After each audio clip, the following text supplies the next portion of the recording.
Little bit. And Ritz changed it after I left. Well, I agree with you that it changed. So this goes to every employee. Every single employee. At Capella. At Capella. When you start working, you get it in your hand. You learn it. I want to go back to this number one manager of yours. So number one. Wait, that's what I wanted to say. Okay, go for it.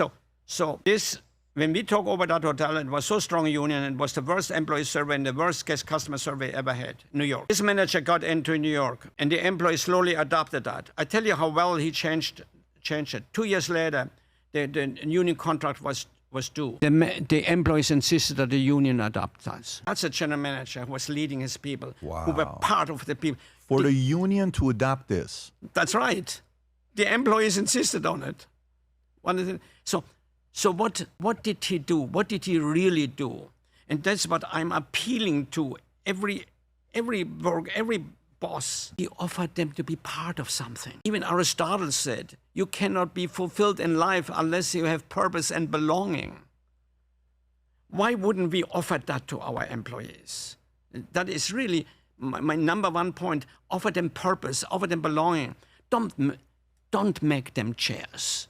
My maitre d', the first one, remember the one? When I left there after 3.5 years, he said, come here, look me in the eyes, promise me you never go to work. Promise you me not to become a chair.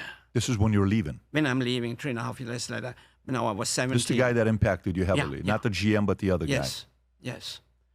Promise me you to become a chair.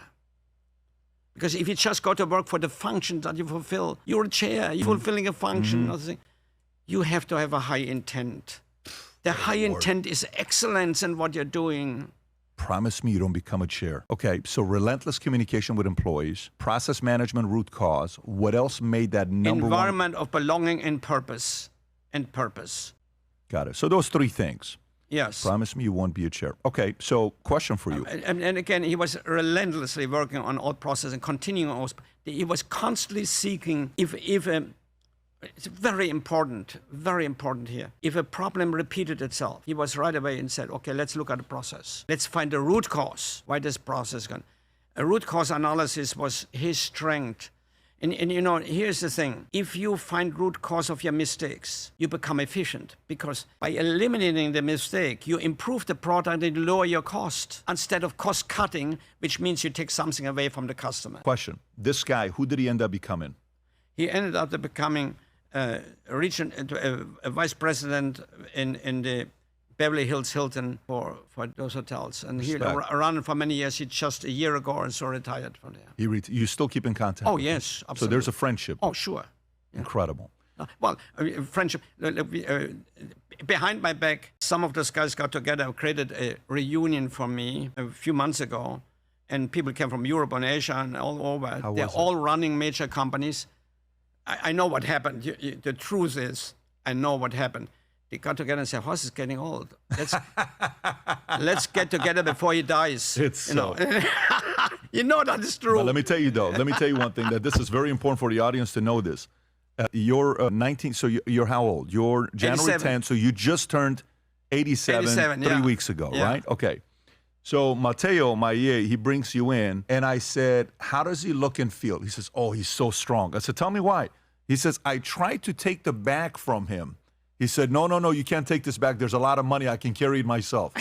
Even at this age, with the level of intensity that you have, it's so impressive. So I got a question for you. There's a book that was written 5 years ago called After Steve. And the book is about after Steve Jobs, what happened to Apple, okay? Yeah. When Tim Cook took over. What happened to, when you left Ritz in the early 2000s, what happened to the standards after Horst? Were they able to maintain it? Well, let me tell you one story. I have to be careful here because I signed that I would not make disparaging remarks. However... 20 years you got. That's a long time ago.